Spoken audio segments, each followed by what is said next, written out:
The following documentary contains images collected over more than 30 years and is a non-profit production with the objective of being a historical document for present and future generations. An Hour for Peace.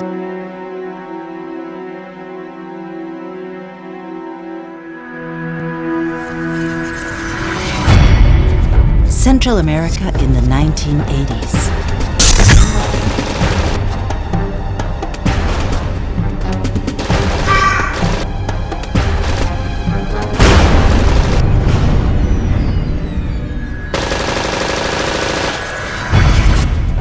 Thousands of orphaned children.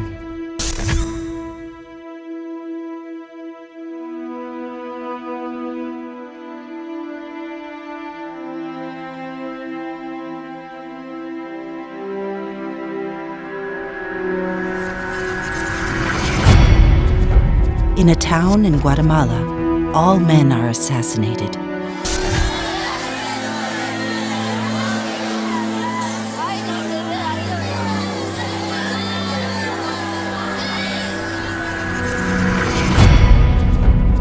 Panama is governed by a dictator.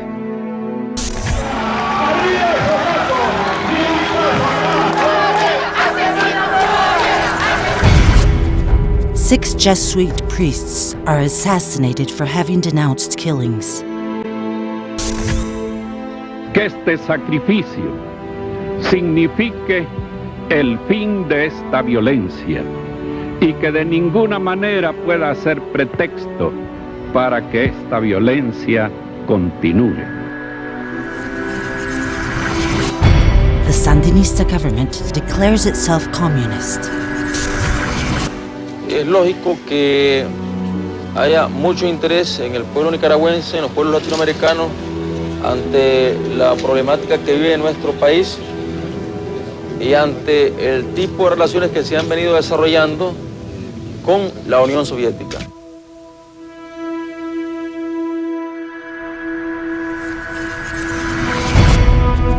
Communist powers assist Nicaragua militarily. Y la bandera roja y negra de nuestra organización vanguardia, el Frente Sandinista. Saludando a los que están en la tribuna principal.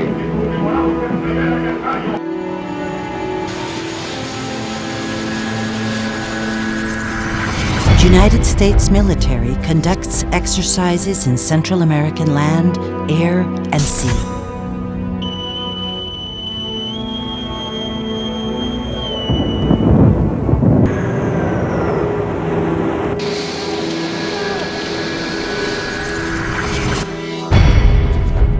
Central America becomes a fight between the two global powers.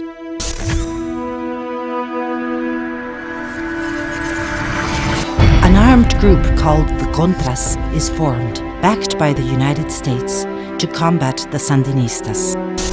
Este movimiento es imparable. Como con los frijoles que se comió en la mañana. Duro. Hálelo. Ports are mined in Nicaragua.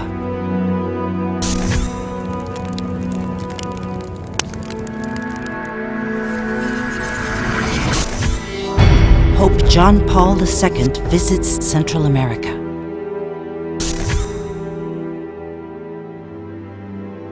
No al odio y a la violencia. Sí al respeto de la dignidad, de la libertad y de los derechos de las personas.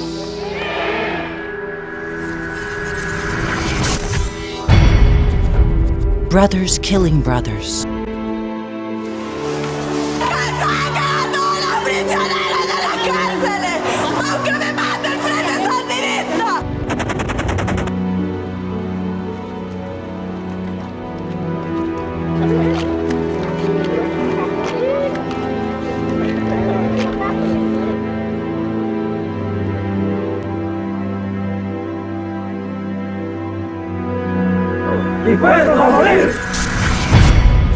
Costa Rican territories used by the Contra.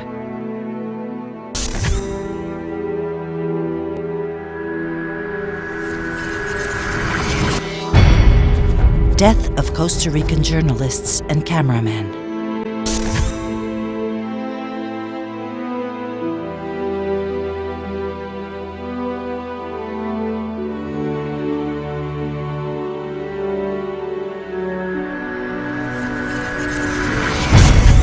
Costa Rican policemen assassinated on northern border.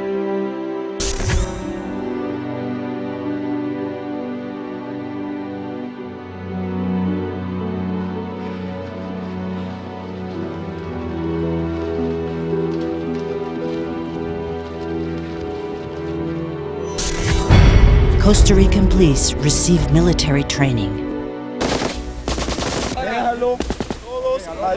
Para cuando listo. Skills. Which are?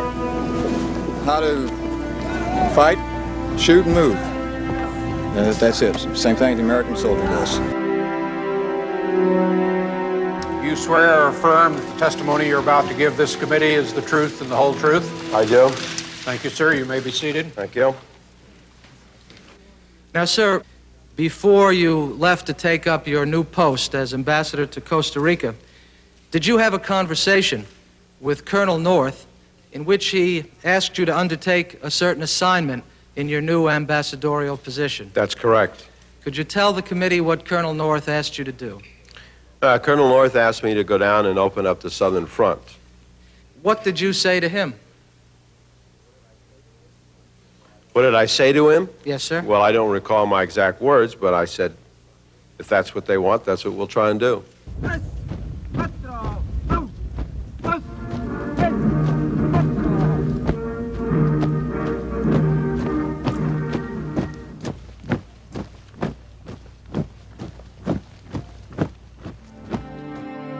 La década que estábamos viviendo en aquel momento, los 80s, eran la Edad Media para los centroamericanos.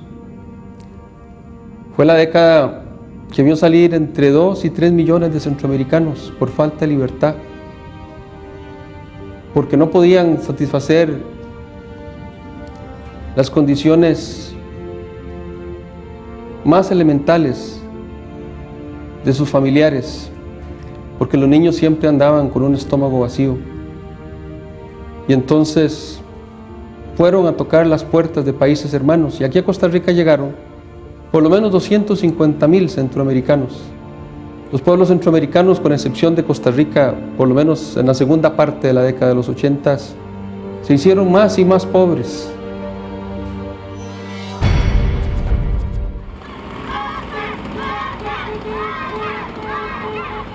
Towards the end of 1985, Costa Rica was at the height of its presidential race. Dr. Oscar Arias, representing the Liberación Nacional Party, makes the endeavor for peace the center of his campaign. Hermano, no te dejes engañar.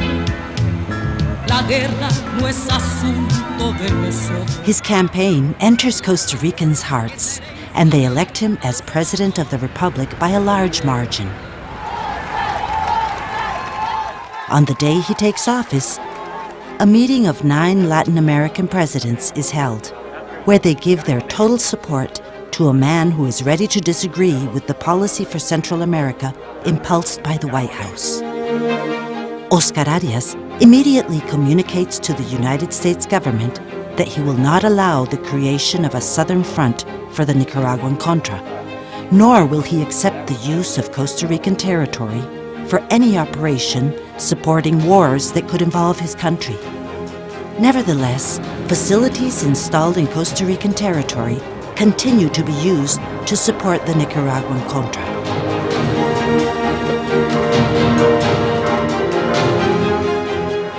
In the third week of his government, President Arias travels to Guatemala to the Esquipulas I meeting, convened by President Vinicio Cerezo. This is the first time all 5 Central American presidents meet. By attending this meeting, Costa Rica breaks with the foreign policy in which it was limited to forming a bloc with Honduras and El Salvador.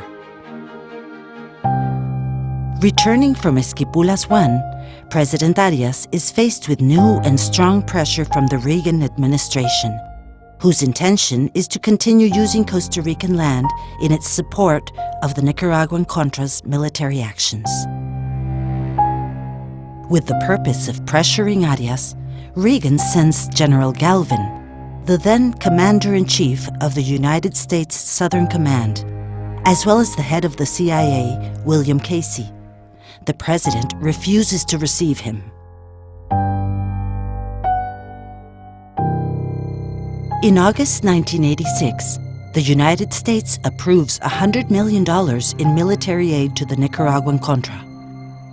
Lieutenant Colonel Oliver North, who was in charge of the operation to secretly fund the Contra, orders that President Arias be banned from Washington and that all United States aid to Costa Rica be canceled. North's abusive reaction responds to the fact that President Arias, on discovering that the North American Secret Service continued activities on Costa Rican territories, tells Ambassador Tams that his country does not have an army, but that he would inform the journalists of the pressure he was under, that the truth in hands of the global public opinion could rescue Costa Rica from the abuses of the United States government's foreign policy. Arias remains firm before the increasing pressure from the United States and laments the attitude of powerful parts of the Costa Rican press that predict economic sanctions for Costa Rica if he doesn't comply to the United States. To face this pressure, the president of Costa Rica seeks the support of the world's democracies. He visits the United Nations, where he speaks about his people's values. He declares that Sandino has been killed a second time in Nicaragua. Hace 7 años Sandino resucitó para celebrar la libertad de un pueblo. Una vez más lo han asesinado. Arias had been working for months on a peace proposal to solve the Central American conflicts. He continually consulted his ideas with politicians and personalities from all over the world, and became more and more sure of his ideas and of the way he wanted to proceed.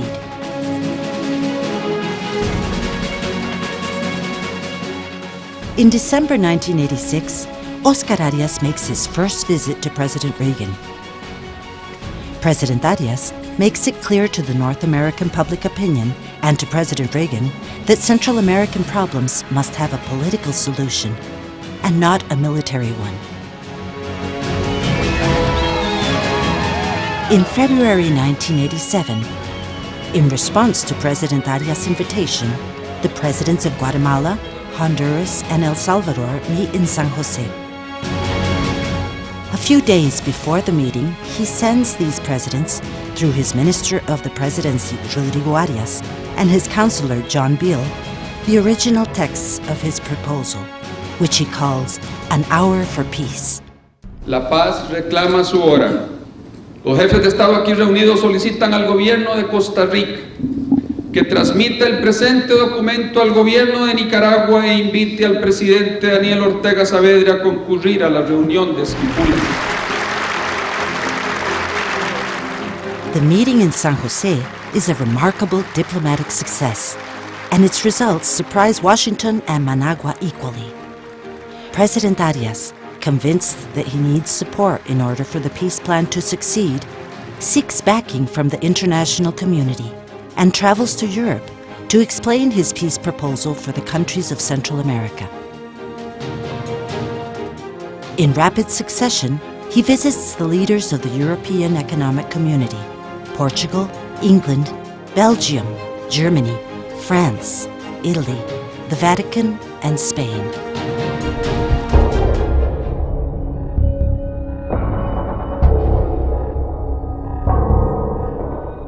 Upon returning to his country, President Arias visits President Cerezo, and together they confirm the innumerable ways that the United States government pressures them to change or cancel the Esquipulas II meeting, arranged to be held on the 25th and 26th of June, 1987. Everything seemed to have ended. Oscar Arias uses an invitation to Indianapolis as an excuse to arrange through informal channels a meeting with Vice President Bush, to request that he allow Central Americans the opportunity to discuss a diplomatic solution. When news of this meeting reaches Washington, the hardliners manage to convince President Reagan to ask to see President Arias in order to pressure him personally. A tense meeting takes place between the two leaders, where Reagan reiterates his commitment to the military solution for Central America and asks for Costa Rica's peace plan to be changed. He requests that the government of Nicaragua not be invited and that the Contra be included instead. President Arias tells President Reagan that he will fight to the last minute for the Esquipulas II meeting to take place in order to discuss his peace plan. This visit to the White House made Arias the head of state that had held the most meetings with Reagan in the shortest time, 9 months, and possibly the only one that had dared to contradict him in his own house. At that point, the future of the peace plan is uncertain, and the international press, and especially the national press, announced the imminent failure of the president's meeting. President Arias refuses to recognize the possibility of defeat and fully trusts that all of the presidents will attend the meeting in Guatemala. He's sure that in the end, dialogue and not confrontation will prevail. Fueron momentos muy difíciles, amigo periodista. Muy difíciles, muy tristes, muy dolorosos, porque viví un poco la soledad de ser vanguardia, la soledad que significa discrepar a veces con un pueblo, porque nunca entendió el costarricense en esos momentos que lo que yo estaba haciendo era lo correcto. Y en parte no lo entendió porque estaba condicionado por una prensa costarricense, una gran mayoría de la prensa costarricense que le había hecho creer fundamentalmente dos cosas, amigo periodista. Que por dedicarme a buscar la paz para Centroamérica yo estaba abandonando los problemas internos de nuestro pueblo, y que por otro lado, al atreverme a discrepar con el presidente Ronald Reagan, estaba asumiendo una actitud casi que antipatriótica. In the midst of the most difficult times, Costa Rica's ex-presidents give the president their support for the peace proposal. President Arias, renewed and strengthened by Costa Ricans' support, sets out for Guatemala. Against all odds, against all the dire predictions of failure, against extreme minorities, against petty interests, that meeting takes place with the attendance of all the presidents of Central America. Yo recuerdo que cuando fuimos a Guatemala, dije que yo no era responsable de mis sueños y que realmente quería poner lo mejor de mi voluntad, de mi capacidad de persuasión para cambiar un destino centroamericano de guerra y desolación por una Centroamérica de esperanza y de vida. Y todo el mundo me decía, nadie va a firmar. Mentira, que puede firmar El Salvador a la par de Nicaragua, porque ya se conocían que habían posiciones muy distintas entre los dos gobiernos. Y en la madrugada yo le dije a mis colegas, si salimos de este cuarto no vamos a firmar, hagámoslo ahora. Y firmamos los 5 presidentes. Fue una sorpresa para el mundo.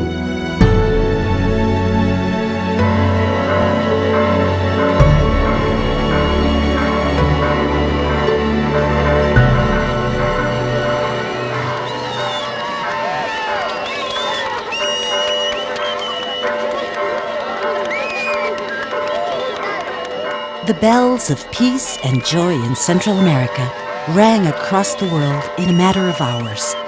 Great hope is born where many expected war.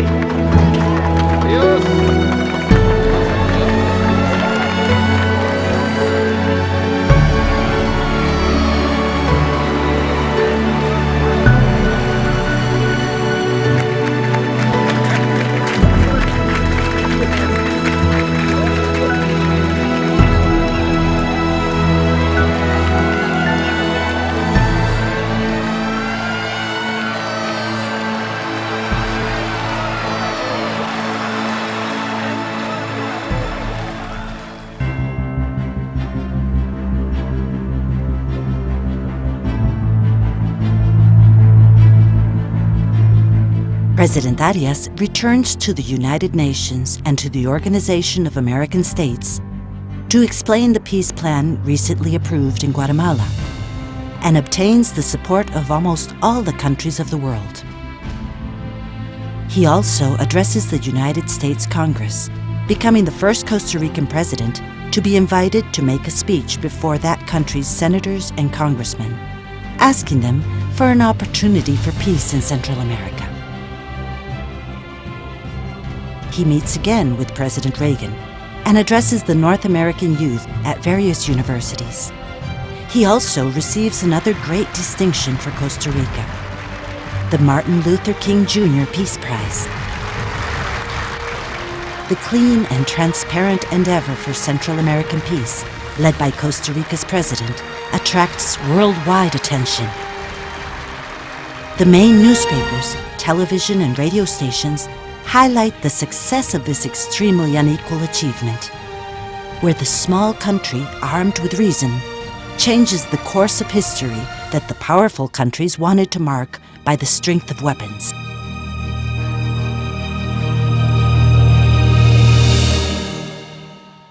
This recognition becomes universal when the Nobel Peace Prize Committee decides to grant the 1987 prize to Oscar Arias Sanchez.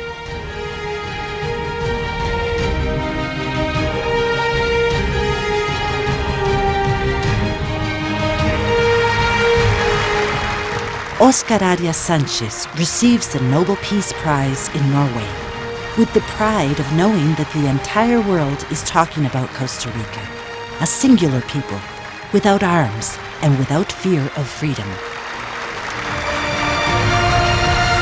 To honor me with this prize, you decided to honor a country of peace. You decided to honor Costa Rica. To receive this Nobel Prize on the 10th of December is for me a marvelous coincidence. My son Oscar Felipe, here present, is 8 years old today. I say to him, and through him to all the children of my country, that we shall never resort to violence. We shall never support military solutions to the problems of Central America. It is for the new generation that we must understand more than ever that peace can only be achieved through its own instruments: dialogue and understanding, tolerance and forgiveness, freedom and democracy. The president announces that the prize's $350,000 will be used to create a foundation for the service of the most needy. The Arias Foundation for Peace and Human Progress is born. As proof that the road chosen by President Oscar Arias, silencing Central American arms through negotiation, is correct, the whole world grants him innumerable honors. He receives, among others, the Príncipe de Asturias Prize for Ibero-American Cooperation, the Albert Schweitzer Humanitarian Prize, and the Philadelphia Medal of Liberty, as well as innumerable honorary doctorates from universities all around the world. The election of George Bush as President of the United States makes possible a bipartisan agreement in that country, through which military aid to the Contra is suspended, raising new hopes for peace in the Central American region. President Arias also asks Mikhail Gorbachev to cease the shipment of Soviet arms to the area, and makes the same request to Fidel Castro, inviting him to join a world of peaceful solutions. Ese presidente Arias, el que nos quiere echar nosotros sobre los hombros esa responsabilidad, que si no hay paz allí, la culpa la tenemos nosotros. Si lo ha dicho y por más que he tratado de persuadirlo de que no es así. Pero yo tuve un encuentro con él y salí muy bien impresionado del encuentro con él. Digo con toda franqueza y no por halagarlo. Me llevé un buen concepto sobre su capacidad. Me persuadió y que quedé convencido de los grandes esfuerzos que ha hecho por la paz en Centroamérica. Y me llevé además algo, una impresión que tiene cierto sentido, ¿no? Que se ganó el premio de la paz que le dieron. Se lo ganó, no es que le dieron, porque uno no sabe los premios, eso cuando lo dan, pero digo, se ganó el premio Nobel. The endeavor for peace becomes a permanent task for Central America. Presidential summits are held in Costa Rica, El Salvador, and Honduras. In all of them, obstacles are overcome and diplomatic changes are reaffirmed. Cada vez que nos reunimos uno se pregunta que para qué dejar para después lo que se puede hacer hoy. Podríamos desde hace mucho tiempo, si hubiera habido más voluntad, haber avanzado muchísimo más y hubiéramos así salvado muchas vidas. Yo les decía, bueno, lo que tenemos que romper es esa desconfianza. Lo que tenemos que crear es una confianza entre nosotros, los presidentes. Porque recordemos que hasta 1986 habían pasado muchos años de la década de los 80 donde los presidentes nunca se hablaron. Ni los cancilleres, ni los ministros, ni los diputados, ni las primeras damas.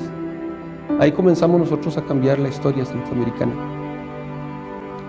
Y entonces, cuando tenían que venir las elecciones, dijeron, bueno, mentira que Nicaragua va a hacer elecciones. Y las hizo. Y cuando venían las elecciones dijeron, mentira que esas elecciones van a ser libres y honestas. Y lo fueron. Las más libres y las más honestas en toda la historia nicaragüense. Y cuando triunfó la oposición, todos aquellos que me han criticado durante estos 4 años dijeron, mentira que va a entregar el poder Ortega. Y yo voy a ir, y el público costarricense y el mundo entero va a contemplar cómo el 25 de abril todos vamos a presenciar cómo Daniel Ortega le traslada la banda a Violeta Chamorro.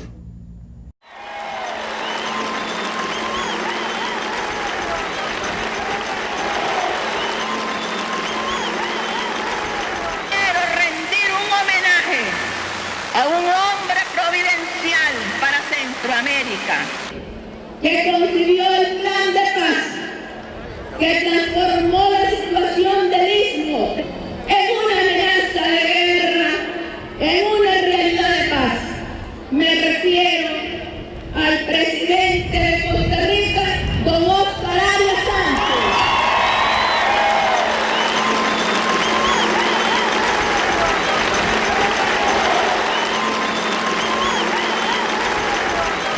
Presidente Arias, he vivido enamorada, agradecida, no sé ni cómo porque soy madre de 3 hijos.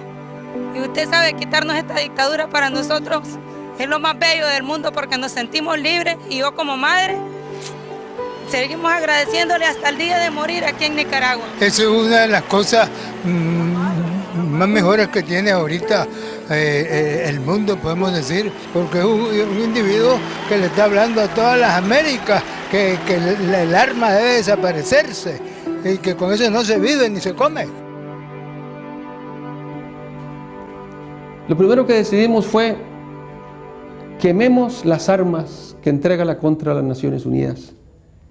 Yo insistí en ese punto para convertir ese hecho en un símbolo ante los ojos del mundo, de cómo esta región, que para muchos era una región incivilizada, se torna ahora en la región más civilizada y es capaz de enseñarle al mundo entero pueblos que están dispuestos a demostrar con el ejemplo que las armas no sirven, para que nunca más tengamos que escoger entre rifles o pan. El Salvador initiates reconciliation.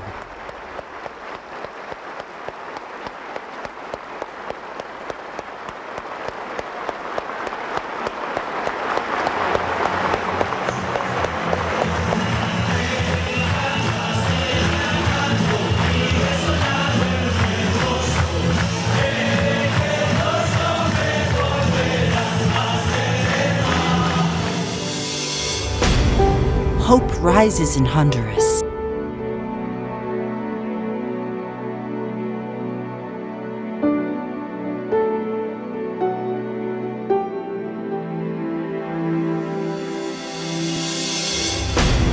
Confidence revives in Guatemalan towns.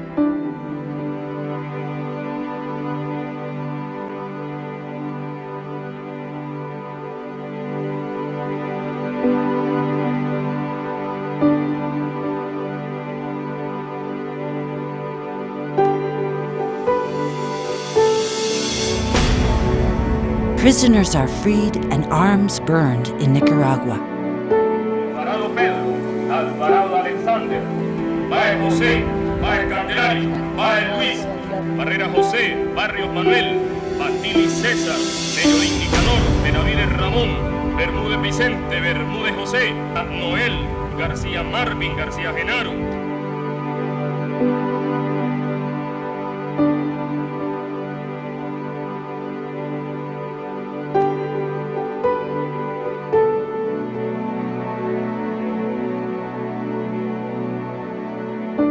Que siga la paz, para eso los desmovilizamos, damos estas armas porque ya no queremos más guerra. Junto con mis padres, gracias a Dios porque salí vivo de esta guerra.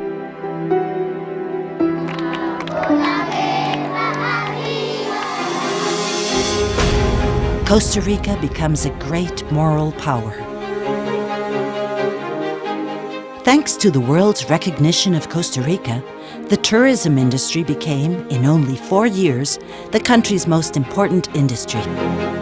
Foreign investment grew massively, and the foreign debt was renegotiated, reduced by more than $1,000 million. Keeping out of the conflict allowed Costa Rica important accomplishments, like the creation of the Ministry of Natural Resources, Energy and Mines, the Home Mortgage Bank, and the Family Benefit. The Constitutional Chamber was approved, as was the Computer Science program, introducing computer science massively in public schools. The law for women's real equality passed. 85,000 houses were built, and the private sector created 30,000 new jobs a year. Spiritual leaders visit President Oscar Arias to manifest their support. So today, when we are here together, for the good of this beautiful country, that you grow in that tender love for God and share that love with the people of this beautiful country, and make it beautiful in every way, but make it a wonderful example of peace.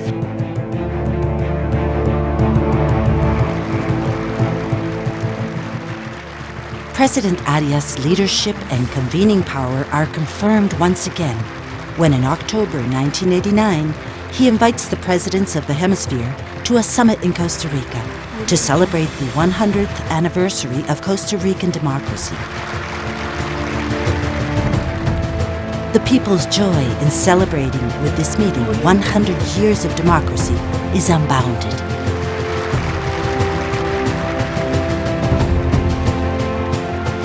La más cálida e intransferible expresión de lo que es una democracia. Porque esto no se puede comprar, esto solo nace espontáneamente en la sonrisa de la gente o no puede existir. Y Costa Rica es un país que se mira en los ojos del pueblo, que tiene una riqueza extraordinaria, que es su pueblo. No esperaba encontrar algo así tan excepcional, con afecto, con cariño. Lo he vivido con profunda emoción. Oh, I thought it was a very impressive summit, very productive time, and I think a great credit to Costa Rica and to President Arias. It's a great day here in Costa Rica. It's a wonderful event for the 100th anniversary, and the people have given us all a warm reception, and we are very grateful. Viva Costa Rica. Yo quiero felicitar de todo corazón al señor presidente de la República por esta felicísima iniciativa que representa para mí el acontecimiento en el orden político más importante de toda nuestra historia. Caminará de aquí en adelante América sin miedo a la libertad. Aquí, en el lugar que fue escenario de nuestros más grandes peligros y de nuestras más grandes glorias. Aquí, donde se combatió por la libertad. Aquí, donde José Figueres consolidó la democracia con la eliminación del ejército.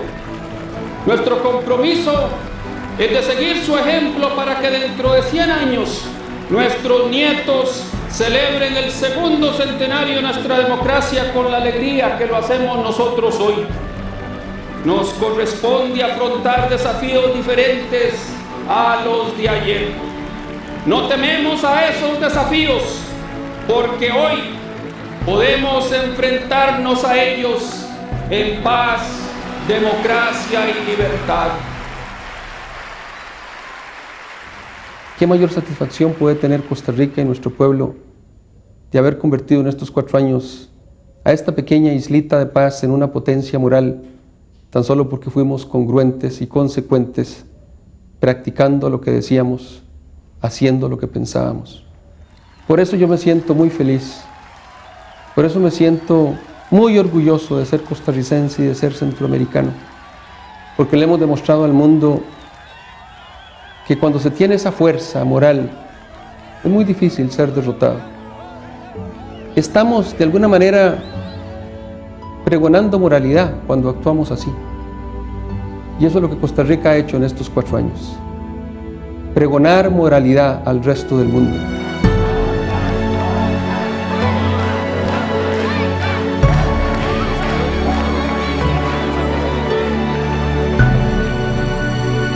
Costa Rica, small island of peace, a moral power.